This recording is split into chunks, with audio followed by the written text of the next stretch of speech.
If you would, please remain standing for the invocation to be led by Associate Dean for Academic Affairs and Professor of Law, Sarah Gerwig-Moore.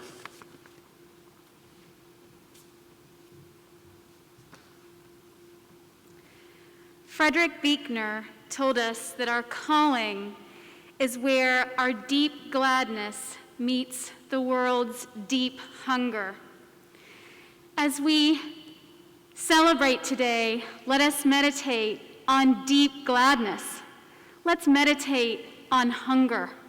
Let's meditate on gratitude for all the people and all the blessings that brought all of us to this place at this time on this day.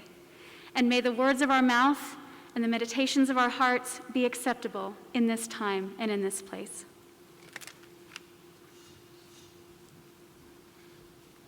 Please be seated.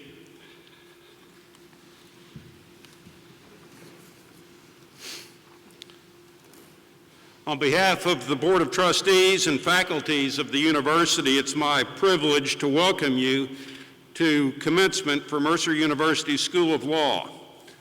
Established in 1873, our law school is one of the first in the South, a school that has produced scores of great lawyers, public servants, including 12 governors, 4 United States senators, an Attorney General of the United States, and hundreds of outstanding federal and state judges, including our speaker today. Graduation is a defining event in the life of each of you whose graduation we are celebrating today.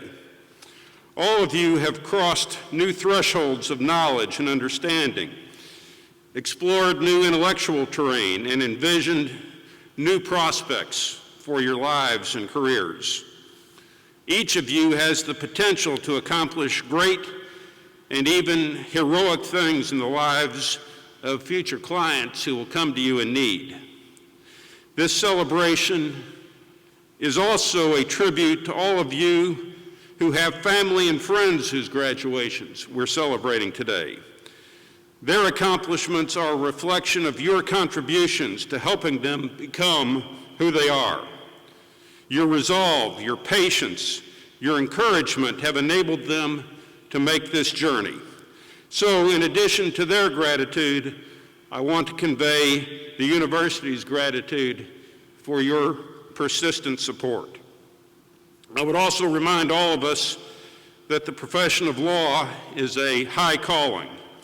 It requires that we combine the abilities of mind, the habits of character, along with genuine empathy for those who come to us in need.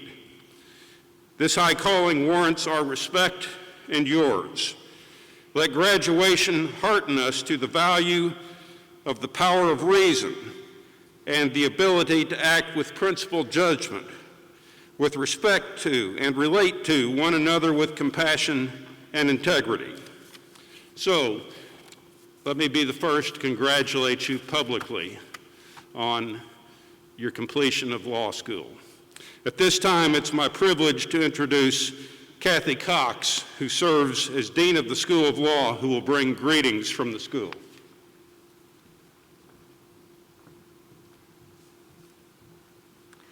Thank you, President Underwood, and good afternoon to all of you. It is also my pleasure to welcome you to this historic and exciting occasion in the life of Mercer Law School. A little bit delayed, but exciting nonetheless, our 2020 commencement. Graduates, you are a significant part of Mercer Law School's 147-year history, and your class certainly made history as the very first to complete part of your education in the virtual world.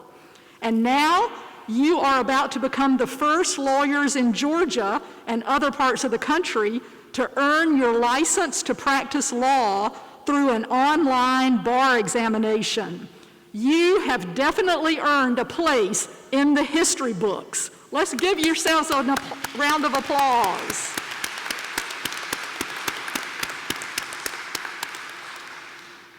We are grateful that you chose Mercer and invested so much of your life with us over these past 3 years.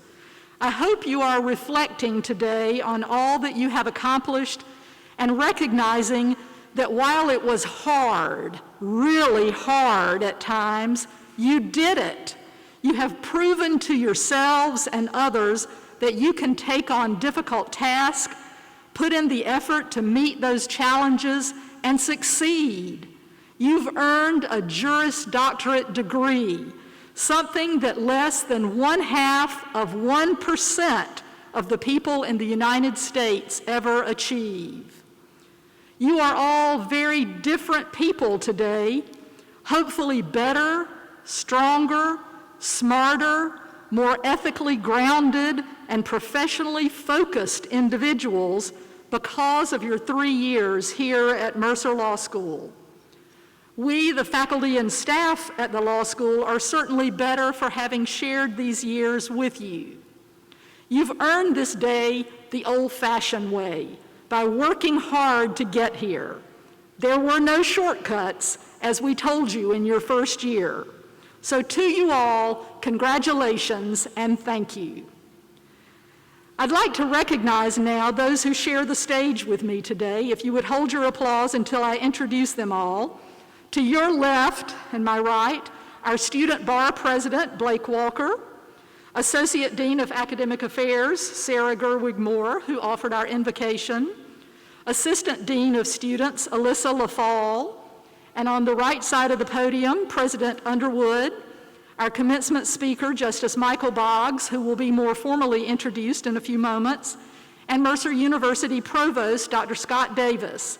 Please help me thank our program participants.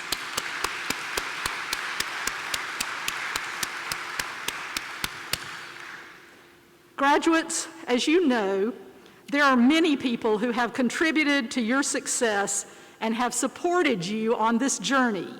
So I'd like to ask the parents, grandparents, spouses, partners, and other family members of our graduates to ask you to stand and let our graduates say a big round of thank you for all of your support over these last 3 years. Thank you, family and friends.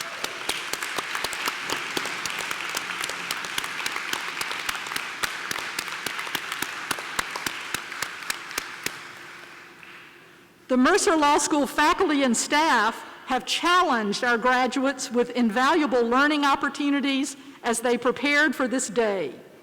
Their dedicated teaching and wise counsel has guided your learning and your personal development, both in and outside the classroom. So I would like to ask our law school faculty and staff throughout the arena to please stand and accept our thanks for your commitment to the success of our graduates. Thank you, faculty and staff.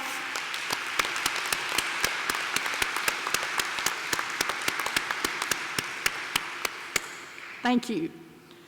Graduates, I hope that today you will say thank you many, many times. You've earned this JD, but a lot of people helped and supported you along the journey, and I hope you will continue to express your gratitude to them and to many others who will help you along your career paths in the years to come. So now, let's get on with our day of celebration. I'm very pleased now to introduce our commencement speaker, the Honorable Michael Boggs, Justice of the Georgia Supreme Court and a 1990 graduate of our law school. Justice Boggs was appointed to the Supreme Court in 2016 by another Mercer Law School graduate, former Governor Nathan Deal, and interestingly, he was appointed to fill the seat vacated on the Supreme Court by yet another Mercer Law School graduate, former Chief Justice Hugh Thompson. You will find many other details of Justice Boggs' background in the biographical sketch in your program. I first had the pleasure of meeting and working with Justice Boggs when he was elected to the Georgia House of Representatives when I was serving as Secretary of State, and our mutual South Georgia roots made us fast friends, or maybe it was both our mutual drawl, but we've been friends ever since. And in the 20 years or so since then, I have watched him grow in stature and in his understanding of the needs of the people of Georgia. His life speaks to the many ways he has been committed to public service. I believe you will find today that our speaker is a statesman who has taken a variety of his life experiences and both learned from them and used them as a foundation for serving others in significant ways. As a trial judge in one of Georgia's poorer, more rural parts of South Georgia, he saw the sad revolving door of too many repeat offenders and took the initiative to found the Waycross Judicial Circuit Drug Court Program, serving as its presiding judge and going on to become an ardent supporter of Georgia's accountability courts, serving ultimately as a member of the Judicial Council of Georgia's Standing Committee on Accountability Courts. He also took his experience presiding over the criminal courts in rural Georgia into his transformative work in criminal justice reform.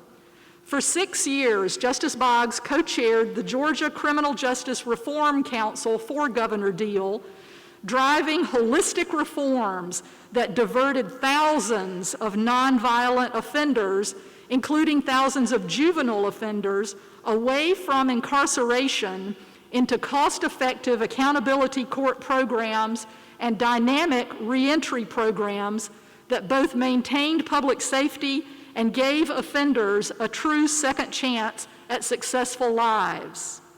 Justice Boggs currently chairs the board of directors of the Council of State Governments Justice Center, a national nonpartisan criminal justice policy organization.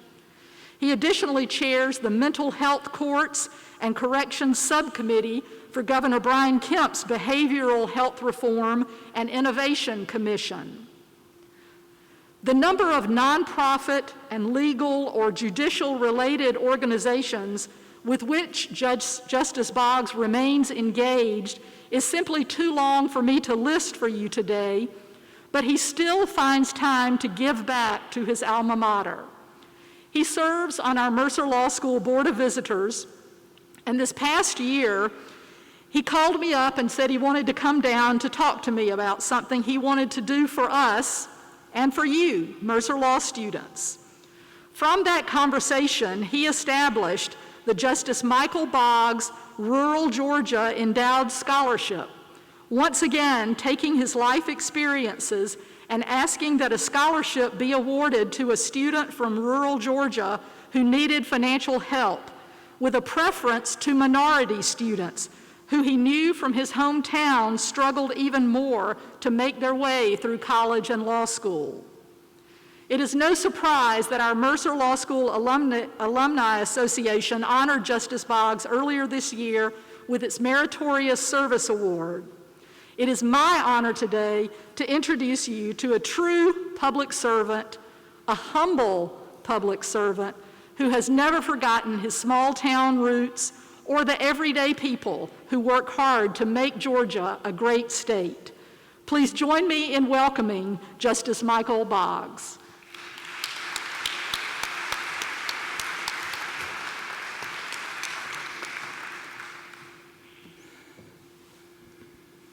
What an honor it is to be with you. Thank you, Kathy, for your kind words. I'm truly honored to be with you today. I'm also so appreciative for Kathy's friendship and for her decades of public service to this state and her leadership at Mercer Law. She's truly made a difference. And to all of you, President Underwood, faculty, staff, and especially to each of you students, thank you for giving me the privilege of returning to Mercer to provide some remarks here today. While it's hard for me to believe, I think you've already done the math. I know Professor Sabbath has done the math. I graduated 30 years ago this year from Mercer Law School. And it's an honor, truly, for me to be part of this celebration, your celebration, that marks the end of one part of your life and the beginning of another. Congratulations, especially on your academic achievement. I well know the sacrifices you made to achieve this personal milestone in your life. I also know the legal skills you learned and the relationships you forged here at Mercer will, for you like me, serve you in your greater life.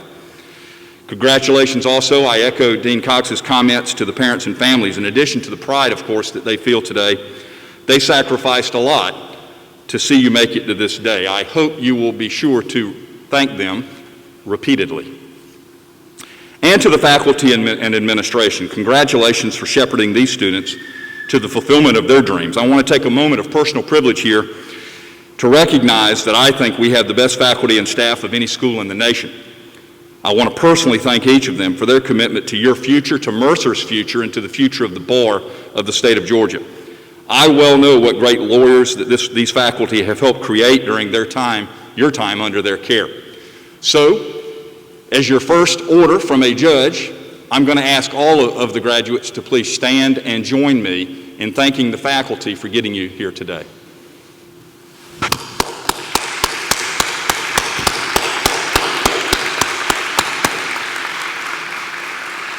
Thank you. Okay, so now the real life. This is 2020. I think we've all recognized that things have possibly forever changed. Few, I think, remember the details of their graduation. I'm confident that you will. You'll remember because you're graduating from law school in a year that history will not forget. You'll remember because you're graduating in the middle of a pandemic. You'll remember because of masks, social distancing, incessant hand washing, quarantines, empty streets, the cancellation of sports events, closed restaurants, and parents, I'm going to ask you to close your ears. Some of you will remember because of the closed bars. Maybe you'll also remember that we're all now becoming much more comfortable with Zoom. And you'll remember because you're graduating also not only during a difficult health crisis in our country, but you're also graduating during a pivotal time of great social unrest, sparked in part by the death of George Floyd in Minneapolis, but also largely sparked, in my opinion, by centuries-old inequities and injustices in our communities, in our country's civil and criminal justice systems. Like the pandemic, that social unrest too, has spread worldwide. Year 2020 will be part of your story, your personal story that you'll one day share with your family. But it's not just your history. It's not just our state's history. It's our nation's history and our world's history. So as you graduate now, I think it's time for you to begin to think about how you, like the history of Mercer lawyers before you, will make your mark on that history. And I think because of what Mercer has done for you, you are particularly and especially poised to do so. I note at this time of great uncertainty, many of you are wondering, what do I do now? A year ago, perhaps you had a distinct plan. You knew exactly what kind of law you were going to practice, the law firm you wanted to join. You may even have had a job lined up. Now perhaps your plans have fallen through. I encourage you to redirect and repurpose that uncertainty. My former colleague on the Georgia Court of Appeals, Judge Charlie Michael, once said while battling cancer, which ultimately took his life, that cancer brought great clarity. It made him realize what was truly important in his life, faith, family, and friends. His uncertainty, or uncertain future, brought to him great clarity. You're all anxious. I encourage you to remember from Philippians chapter 4, verses 6 through 7, be anxious for nothing, but in everything by prayer and supplication with thanksgiving, let your requests be made known to God, and the peace of God, which surpasses all understanding, will guard your hearts and minds through Christ Jesus. Feeling unsure and lost is a part of your path, and indeed it is a part of life. I ask you not to try or seek to avoid it, but rather embrace it. The fact is that great challenges present great opportunities for change, and you can be at the helm of that change. And you should know that you're not alone in seeking to adapt and pivot in these challenging times.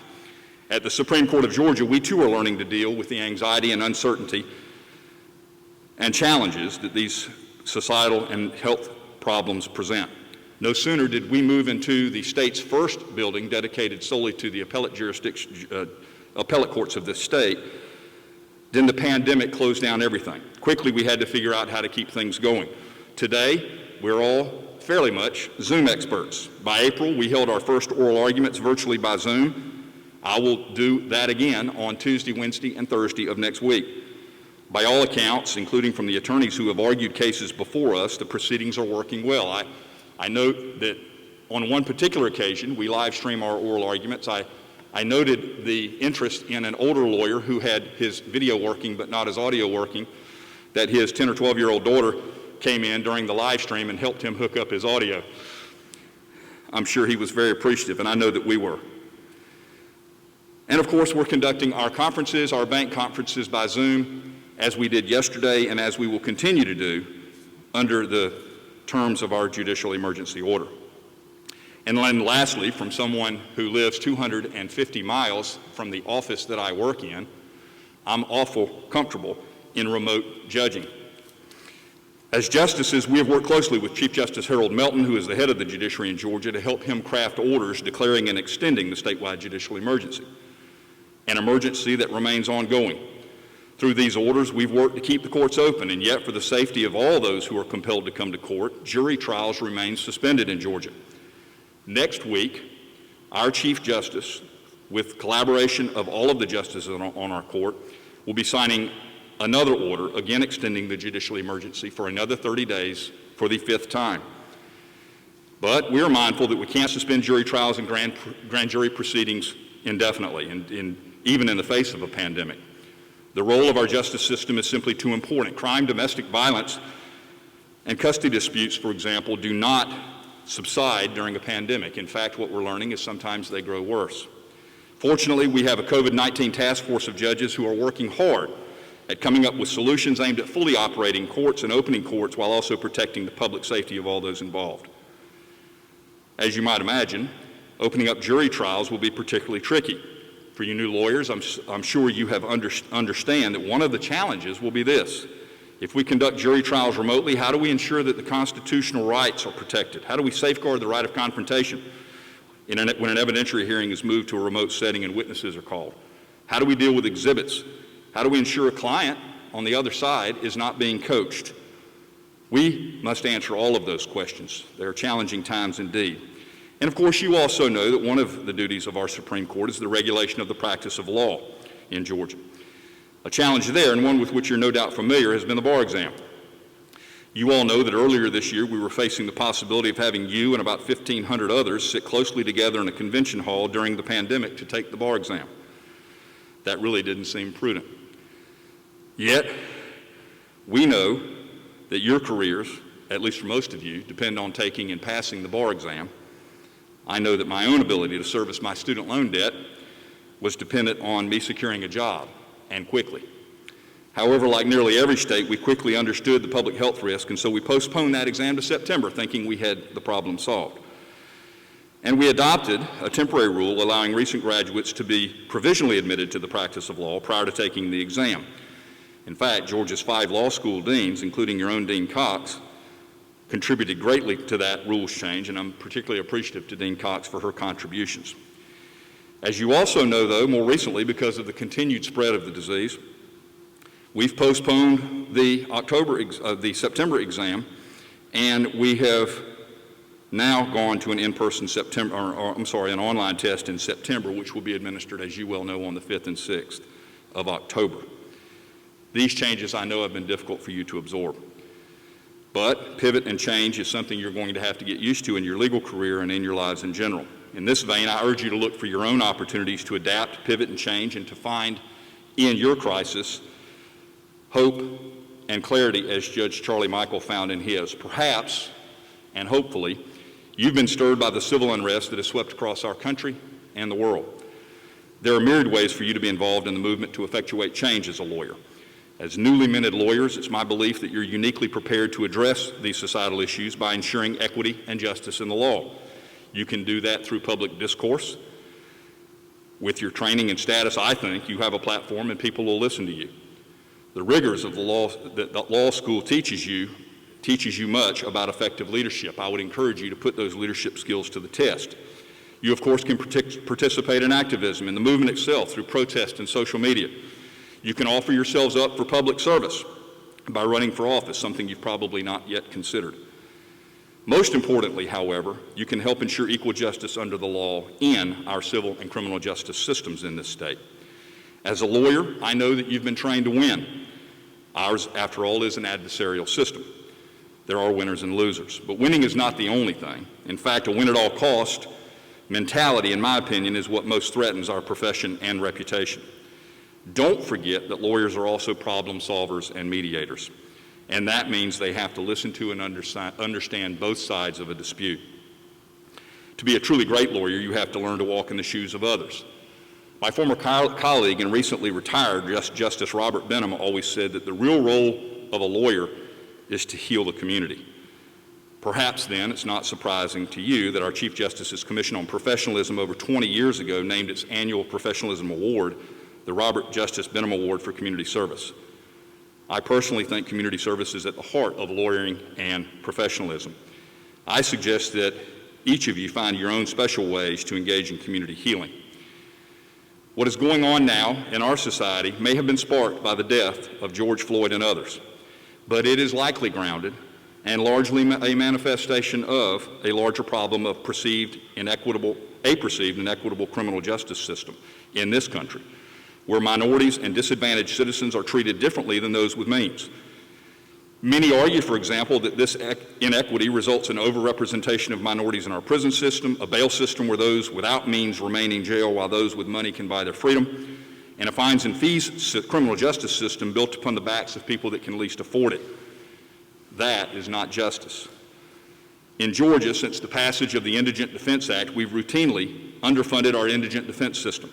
That means that poor people often receive less representation, and while I'm a bit restrained by the Code of Judicial Conduct to express my full opinion about that, let me give you some facts.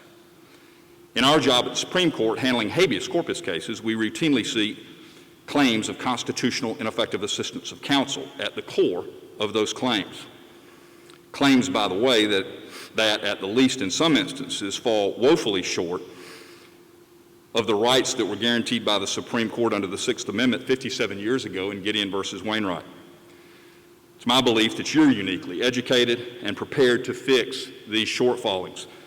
You are entering the legal field at a time of unprecedented challenges, but also unprecedented opportunities. At no time in our state's history has there been such an alignment, I think, of political will with social interest. Criminal justice reform is but one example, but there are others. Everyone, it seems, is on board to support meaningful change. You have an opportunity lawyers have never had before to move the needle and make a difference, and I encourage you not to squander that opportunity. As alluded to by Dean Cox, you can always join me in our state and national efforts to reform the criminal justice system. I've been privileged to be engaged in that struggle for nearly a decade, and I'm passionate about it. I was honored in 2012 to be appointed by Governor Deal to co-chair the Criminal Justice Reform Council, and we started that movement following an explosive growth in Georgia's prison population, where our growth doubled between 1990 and 2011. Georgia leaders in all three branches of government began to realize the state could no longer afford a $1.1 billion budget on the Department of Corrections and maintain the fourth highest incarceration rate in the nation, particularly when the public safety return on those investment dollars meant that within 3 years of their release, those citizens were rearrested, reconvicted, and back in prison. That, by any measure, is a poor public safety return on taxpayer dollars. And also, at the same time, it was a time when 1 in 13 adult Georgians was behind bars, on probation, or on parole. Let me remind you, that's 1 in 13. When I would give that speech at a Rotary Club, everyone would turn around and wonder who was on probation. 1 in 13 Georgians in 2011 was under some form of correctional control. It gave Georgia the highest correctional control rate in the nation. On average, 1 in 100 adults are incarcerated in the country. In Georgia, that number was 1 in 70, which, as I stated, gave Georgia the fourth highest incarceration rate in the country. We realized that Georgia, through those efforts, had proven we could be tough on crime, but at what cost, and were we any safer? To be sure, prisons and jails incapacitate those in their custody, and several folks need to be incapacitated.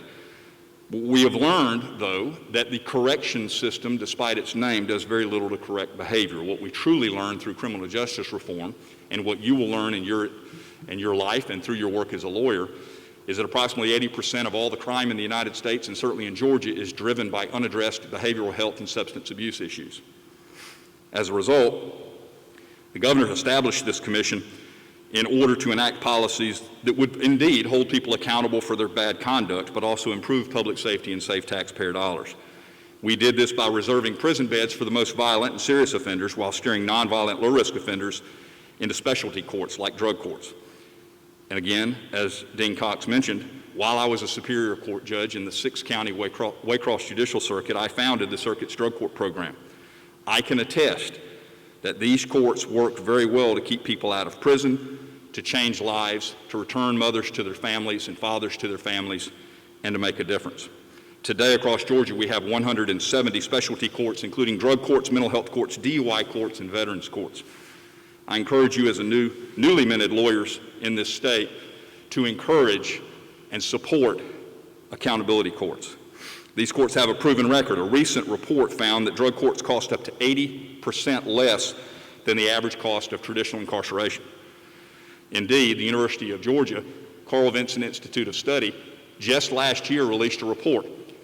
It suggested that the 1,729 graduates of accountability courts, drug courts, in 2017 returned an economic benefit to the state of Georgia of $38.7 billion. 1,729 people and $38 billion returned to the state through less incarceration, less avoidance of foster care per diem cost, less reliance on health care programs that they had been looking to in the past. That's significant. More importantly, though, is the role these courts play in reducing crime and protecting public safety. After 2 years, on average in the United States, but in Georgia in particular, only 7% of drug court participants reoffend. 7% as compared to the roughly 30% who reoffend after spending time in prison. Today, because of the efforts of Governor Deal, our prison population is the lowest it's been in years and lower than it was projected to be in 2011. And the number of people, that is the commitments to Georgia's prison system in 2017, was the lowest number of people sent to prison since 2002. Violent and property crime did not suffer. In fact, those rates continue to trend down, and recidivism is maintaining steady at roughly 30%. Most dramatically, though, and I want to ensure that you hear this, those prison commitments are significant. The reduction in cost and the reduction in prison population is significant. But when you look at the racial makeup of our prison system and you look at these commitment numbers, I hope you'll find they're noteworthy. The number of African Americans committed to prison between 2009 and 2016 in Georgia dropped by 30%, such that the number of African Americans entering the prison system in 2017, 9,988, was the lowest number sent to prison since 1987. So when you think about making a difference, you can make a difference. And lawyers did that. A Mercer lawyer in the name of Governor Deal did that. Remember what the great Congressman John Lewis urged us to do. He said, when you see something that is not right, not just, not fair, you have a moral obligation to say something. He urged each of us to stand up, and speak out, and to get in what he called good trouble. John Lewis was a humble public servant of remarkable courage. He refused to meet violence with violence. When he was beaten bloody by law enforcement officers, he was willing to risk his life to stand up for what he believed in, and that was for justice and equality for all persons. So today, as I begin my closing, let me just ask you to embark on a new and remarkable journey here. As well-trained lawyers, I'll leave you with these words of John Lewis. You are a light. You are the light. Never let anyone, any person, or any force dampen, dim, or diminish your light. Study the paths of others to make your way easier and more abundant. Lean toward the whispers of your own heart. Discover in the universal truth and follow its dictates. Release the need to hate, to harbor division, and the enticement of revenge. Release all bitterness. Hold only love and only peace in your heart, knowing that the battle of good to overcome evil is already won. Choose confrontation wisely, but when it is your time, don't be afraid to stand up, and speak out against injustice. And if you follow the truth down the road to peace and affirmation of love, if you shine like a beacon for all to see, then the poetry of all the great dreamers and the philosophers is yours to manifest in a nation, a world community, and a beloved community that is finally at peace with itself. We will surely miss John Lewis and his leadership. I look forward to hearing remarkable stories of your leadership, of your skills, of your courage, and importantly, of your excellent lawyering as you join the ranks of countless other Mercer lawyers throughout the history of Mercer that have made their imprint and their impact on the state of Georgia. Thank you all for allowing me this very special opportunity. God bless all of you. Thank you.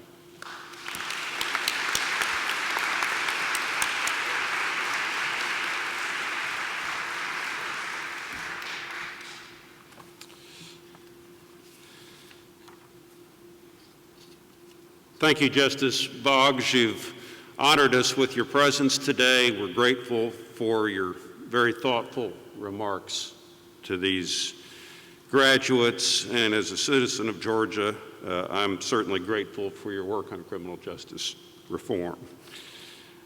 At this time, Justice Boggs, would you please join Dean Cox and Dr. Davis here at the podium with me?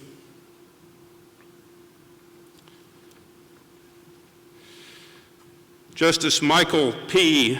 Boggs, you have proven yourself most deserving of being honored by Mercer.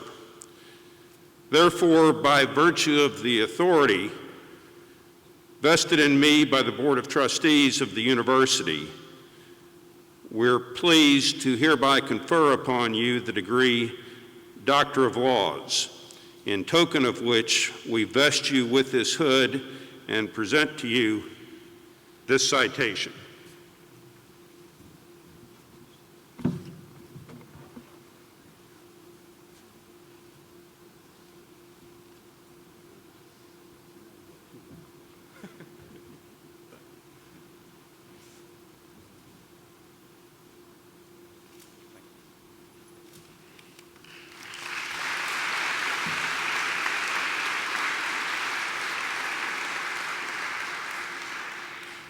Alyssa Leffall, who serves as Assistant Dean for Student Affairs, will now announce the recipients of student awards.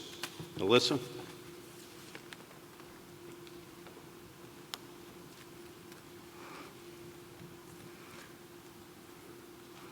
Good afternoon. Today is a joyous occasion, and I'm honored to celebrate your many achievements with you, your family, and friends. As you enter your careers, you will realize that your education from Mercer Law School serves as a foundation which gives you the voice and the power to do good, to speak for others when they cannot speak for themselves, and to effectuate change. I look forward to following the many contributions you are certain to offer, not only to your clients and colleagues, but to your community. On behalf of Dean Cox, Associate Dean Gerwig-Moore, faculty and staff of Mercer University School of Law, I am proud to present several honors to members of the class of 2020. 10 members of this year's graduating class have been selected for membership into the Order of Barristers, a national honorary organization that recognizes excellence in trial advocacy and appellate practice. Members are to be commended for their exceptional service to the Mercer Advocacy Council and to the law school. As I call your name, will the newest members of Mercer Law's Order of Barristers chapter please rise? We ask that you hold your applause until everyone has been recognized. Mallory Peyton Fleming, Chelsea Jordan Henderson, Lysandra V. Jones, Hannah Kathleen Lingle, Brianna Marie McKnight, Marissa Holly Merrill, Savannah Morgan Moody, Ariel Madison Newman, Courtney Jade Statham, and Quintisha Shamara Williams. Congratulations.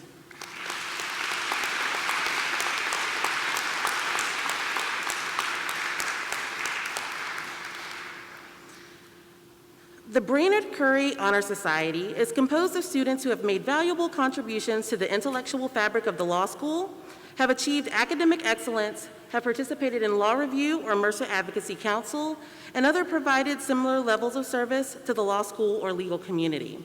Please stand as I call your name and remain standing as you accept our congratulations. Candidates for the Brainerd Curry Honor Society are Autumn Josette Daly, Mallory Peyton Fleming, Charles Graham Foster, Brian Clifton Fussell Jr., Lydia Camille Hardy, Carly Wilson Hawkins, Chelsea Jordan Henderson, John Christian Kendall, Shandy Marie Kennedy Zerbanos, Lysandra V. Jones, Samuel Mark Lyon,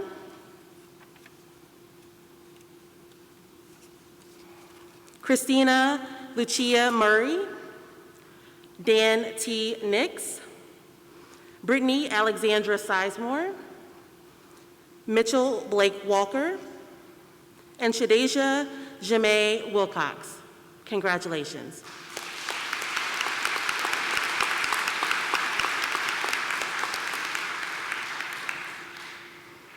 Finally, I have the pleasure of congratulating the members of the class of 2020 who have been inducted into membership of the Phi Kappa Phi Honor Society. Phi Kappa Phi is a national honor society that recognizes and promotes academic excellence in all fields of higher education and engages its community of scholars in service to others. Would members of Phi Kappa Phi please stand as I call your name? Lysandra V. Jones, Shandy Marie Kennedy Zerbanos, and Shadeja Jamae Wilcox. Congratulations.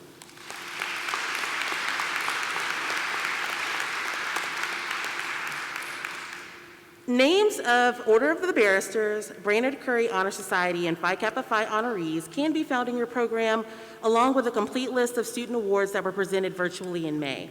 Please know that I'm so very proud of everyone in the class of 2020 and look forward to following your successes as Mercer Law School alumni. Congrats again.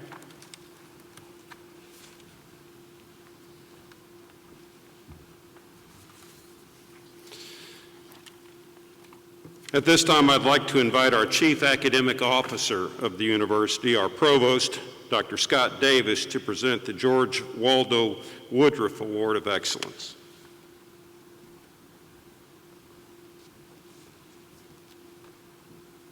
Thank you, President Underwood.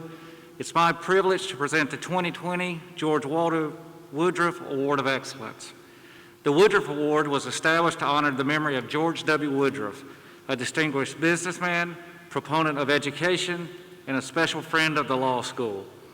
Mr. Woodruff's friendship and generosity made possible the purchase of our law school, and his bequest to the school ensures its stability and success for years to come.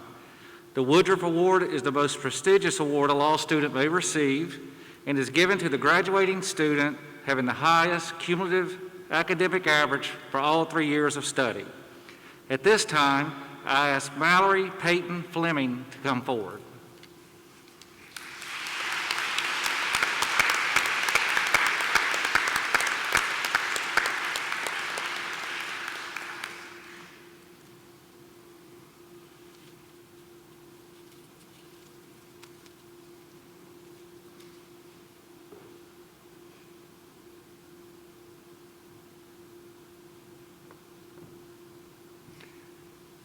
Mallory Peyton Fleming, I present to you the 2020 George Waldo Woodruff Award of Excellence.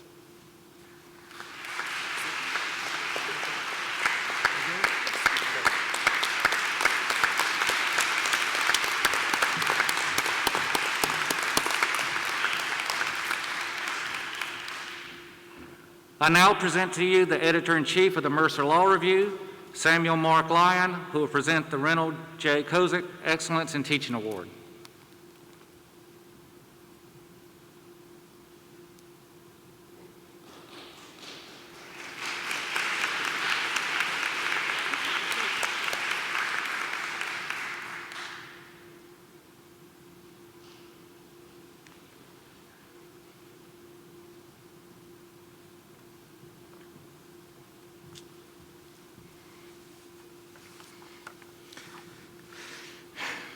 I now present,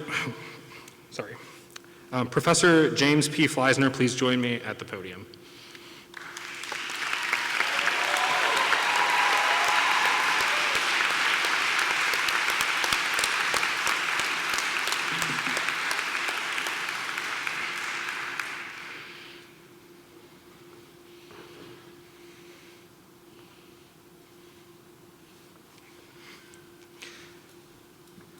Professor Fleisner, please accept this plaque on behalf of the Mercer Law Review and the class of 2020 in recognition of your distinguished career and legendary teaching.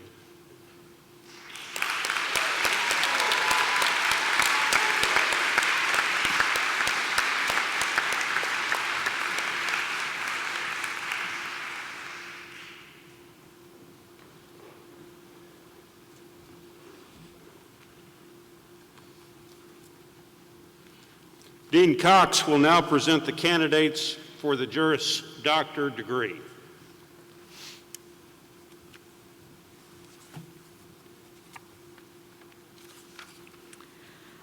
Will the candidates for the Juris Doctorate degree please rise?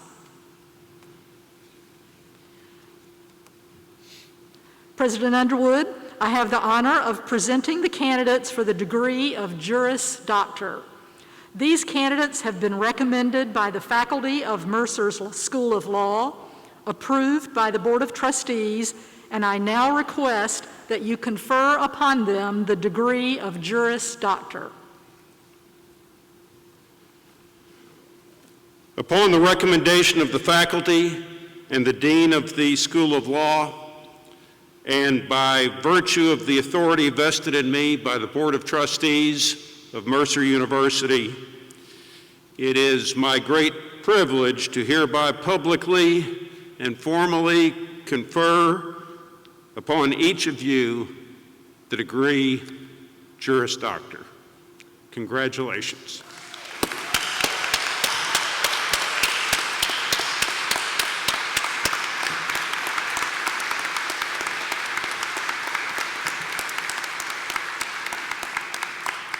Members of the graduating class, on behalf of the faculty, the administration, and the trustees of the university, I congratulate you on the achievements that have brought you to this important hour of recognition and commencement. This day, by any measure, is a really good day. I want to remind you that the promise of learning neither began nor will it end with the law degree you have earned today. Learning endures. So I urge you above all else to keep learning every day in all that you do. Learn something new and you will find success as a lawyer. Members of the class of 2020, in the first sentence of the American Bar Association's Model Rules of Professional Conduct, your responsibilities as a lawyer are defined. It states that as a member of the legal profession, you will serve as a representative of clients, as an officer of the legal system, and as a public citizen having a special responsibility for the quality of justice. Those are very serious and weighty responsibilities which you are all well prepared to assume. I charge you now to go forth as graduates of Mercer Law School, ready and willing to pursue the highest standards of our profession in your pursuit of justice as you serve as zealous advocates, wise counselors, strong legal writers, and compassionate leaders. I now invite your family, your professors, your friends to join me in saluting you, the graduating class of 2020. Congratulations again.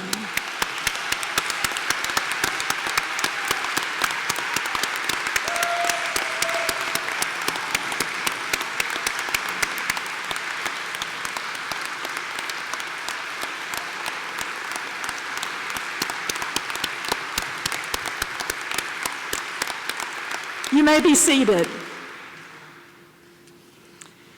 It is now the time in our ceremony to recognize all of our graduates with the formal accoutrements of commencement. It is what we have gathered here to witness: your son, your daughter, your spouse, your friend, walking across the stage to be hooded and then presented with their diploma or diploma cover. It is a joyous occasion, but one that calls for proper respect and decorum that appropriately reflects the importance of this major milestone in the lives of these graduates. We've made a few adjustments to our ceremony because of the pandemic in order to keep everyone just a little more distant. So instead of actually being hooded today by selected faculty members, our graduates are already wearing their hoods, but will stop on the stage for a photograph with the distinguished faculty members who were selected by the class to conduct the hooding ceremony, or for some graduates, with alumni family members who are here to share this special occasion with their graduates. On behalf of these graduates and the university, I hope that all of you, our guests here today, will tone down your celebratory outbursts just a little bit, refrain from any kind of artificial noisemakers, and hold your applause until each name is read so that every graduate's name can be heard by their families and friends, and the graduates can receive this honor in a setting truly befitting this significantly high occasion.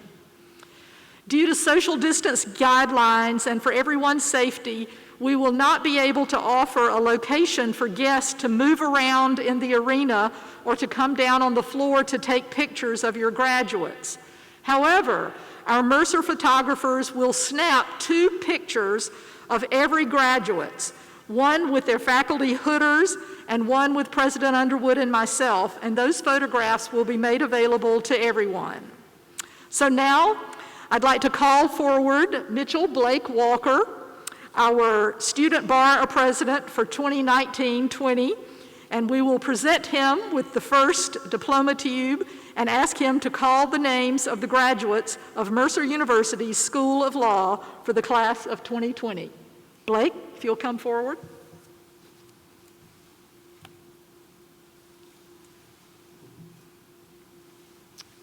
You're first. Thank you.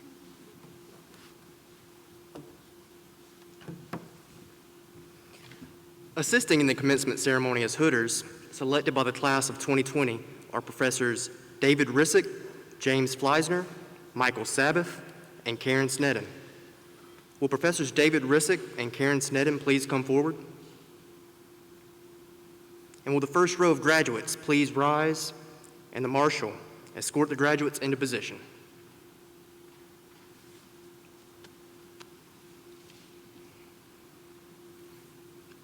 As I read your name, please come forward to take your picture.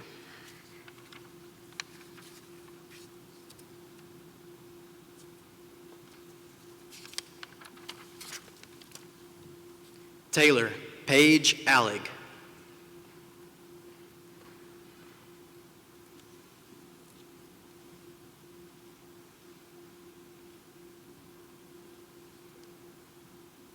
Christian Taylor Arrowwood.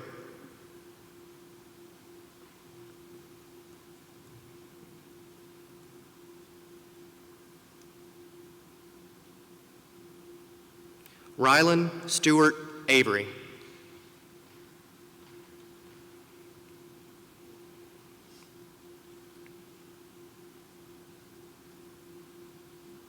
Catherine Elizabeth Baker.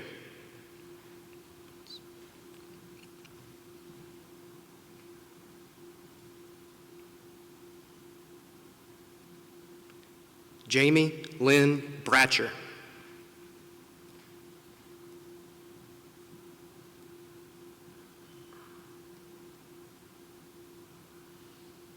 Ryan Michael Boots.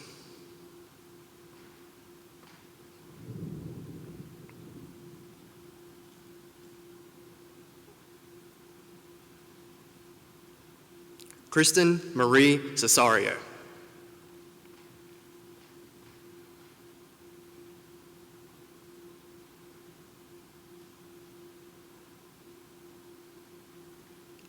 Audrey Kate Chancellor.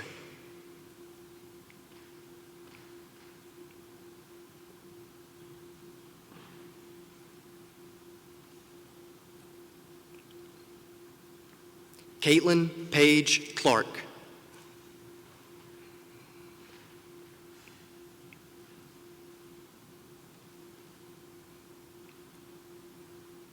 Autumn Josette DeLee.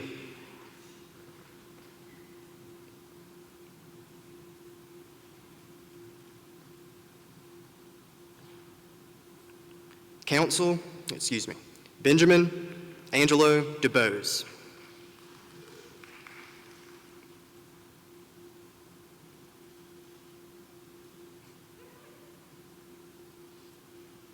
Jordan Brooke Elliott.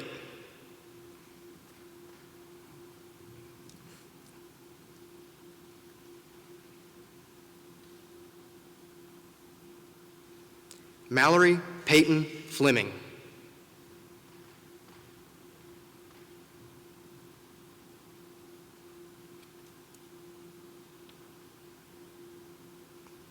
Brian Clifton Fussell, Jr.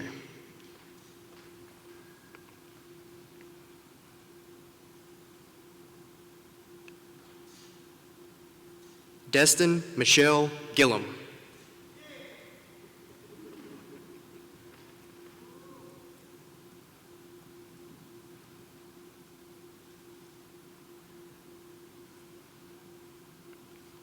Michael Benjamin Gilstrap.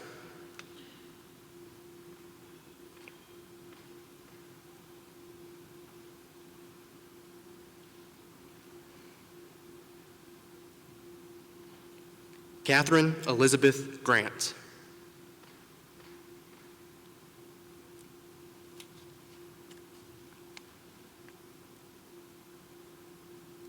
Jackson Alexander Griner.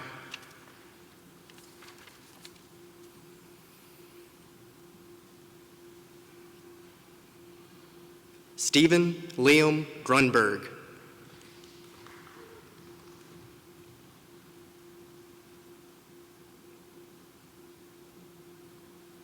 Jordan Michael Hansen.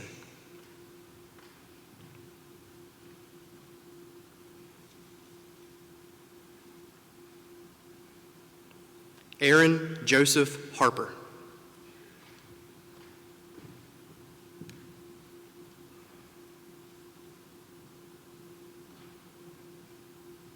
Chelsea Jordan Henderson.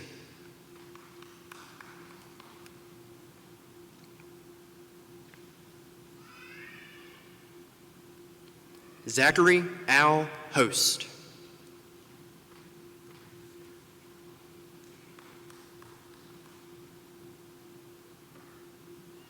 Zachary Kent Hunkapiller.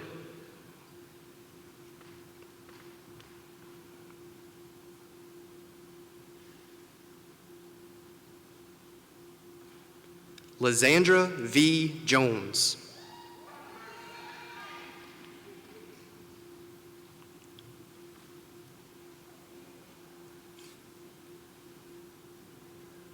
Shandy Marie Kennedy Zorbanas.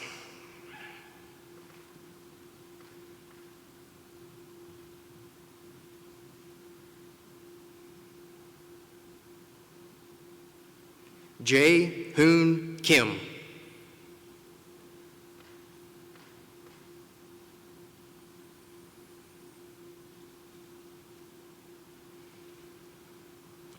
Hannah Kathleen Lingle.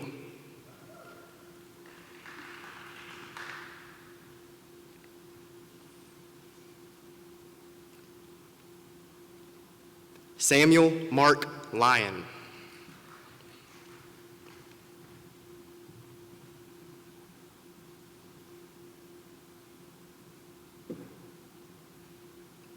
Brittany Ann Mathis.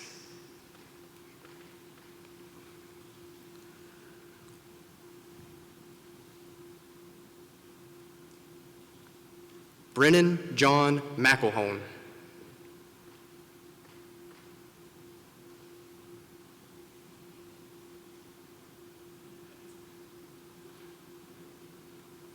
Michael Carroll McNamara.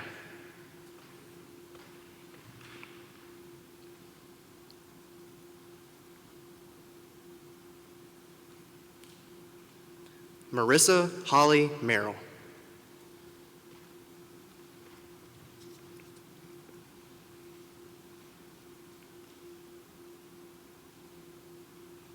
Christy Regina Moore.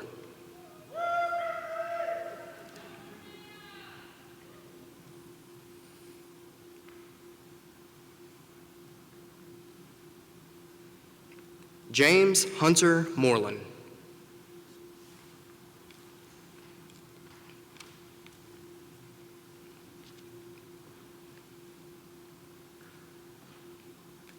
Christina Lucia Murray.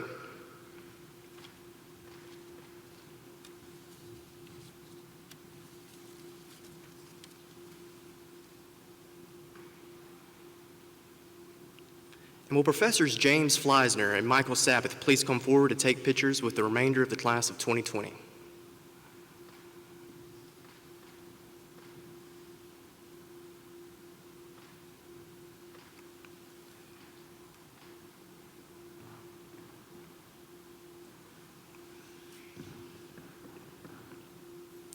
Essie Nadim.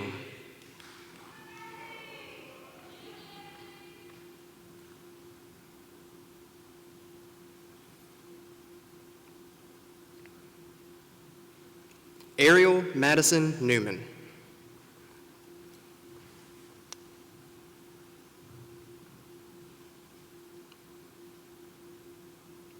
Dan T. Nix.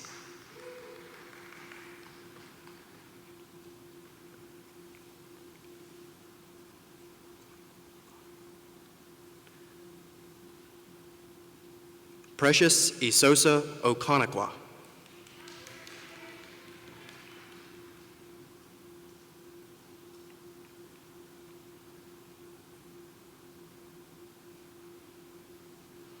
Victoria Bailey Olson.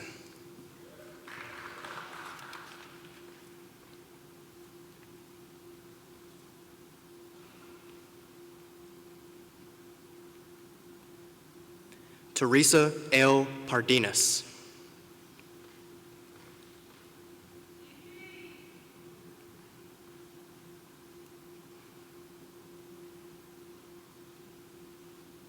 John V. Patel McCarley.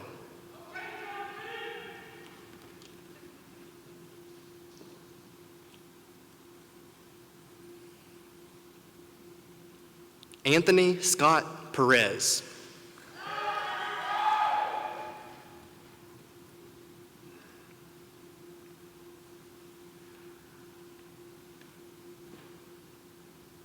Crystal Rose Pruitt Lance.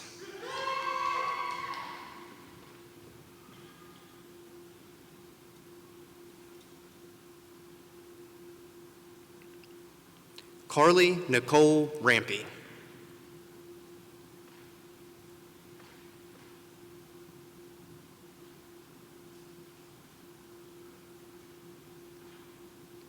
Sarah Whitfield Rawlings.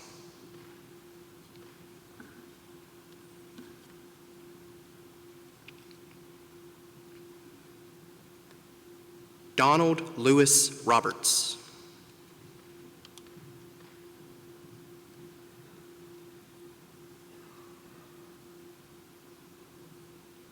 Kayla Shakwe Rocker.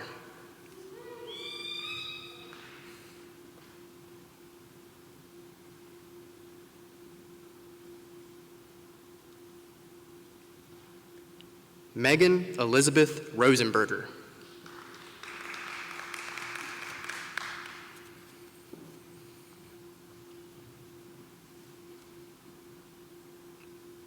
Michael Brandon Rosenstein.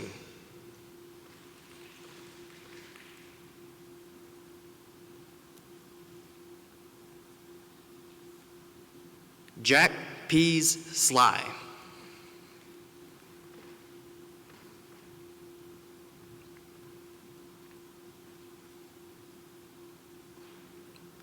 Tyler Martin Sims.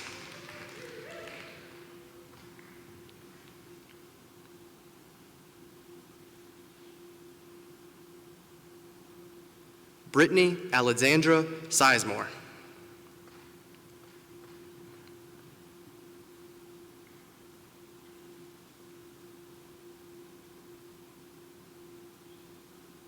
Jennifer Lynn Smith.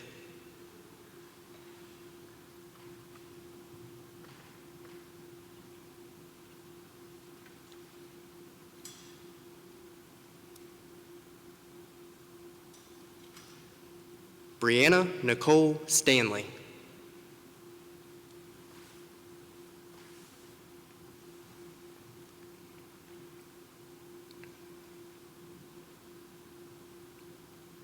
Courtney Jade Statham.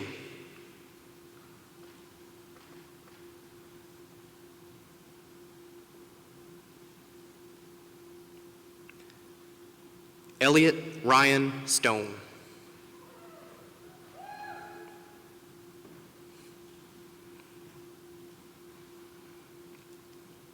Allison Courtney Stover.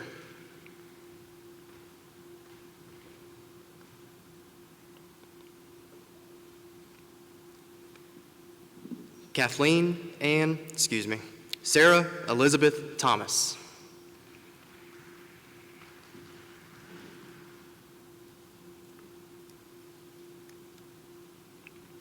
Tyler Benjamin Toma.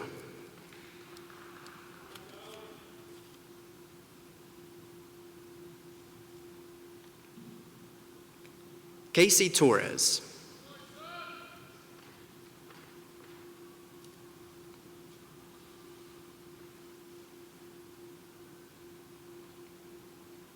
Nicholas Benedict Tuz.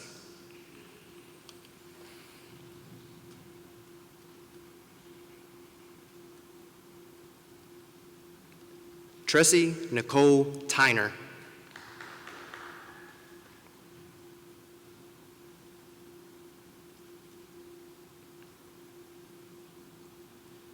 Jessica Nicole Wade.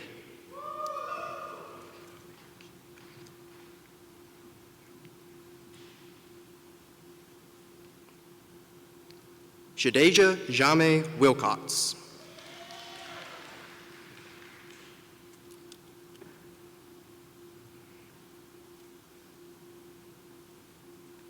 Emmeline Elizabeth Wilder.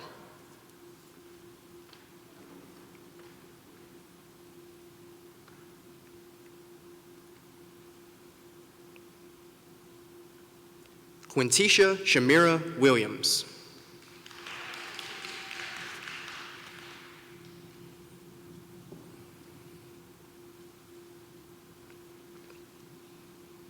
Logan Mackey Williamson.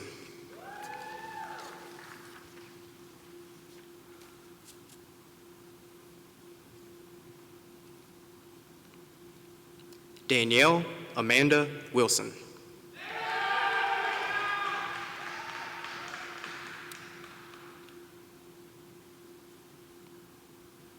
Allison Renee Yates.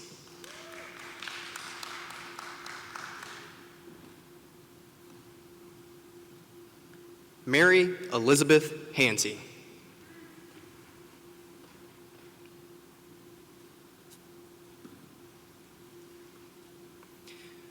And we have several graduates who have chosen to be joined by family members who are themselves graduates of Mercer Law School. I will announce the name of each of these graduates and the name of the family member who will accompany them. Michael Vincent Chestnut, accompanied by his father, Herbert Chestnut, class of 1982.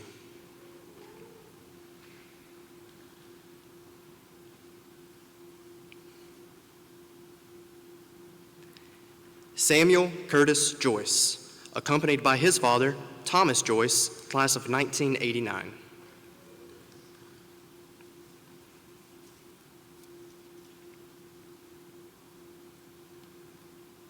Charlie Elizabeth Cope, accompanied by her father, the Honorable Robert Cope, class of 1986.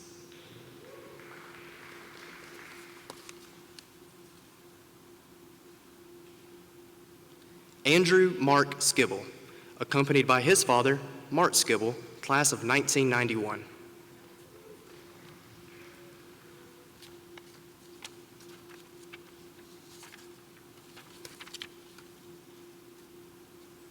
And let's give a round of applause to all these graduates.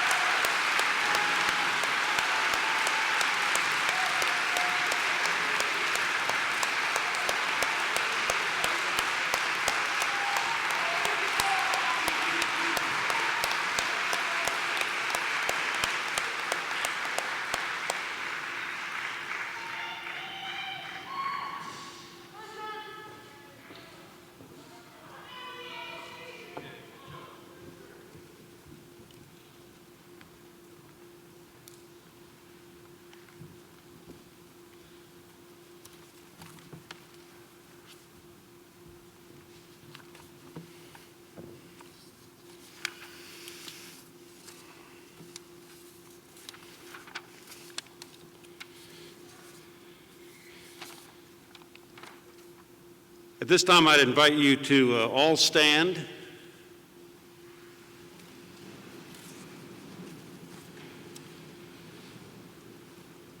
Professor Sarah Gerwig-Moore will now give our benediction. After the benediction, please remain in place until after the recessional.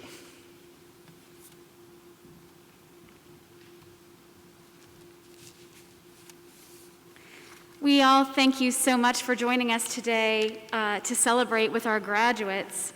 I join you and all of us in congratulating everyone here who has accomplished so much and who we love so dearly, and to welcome you to the newest group of our Alumni Association.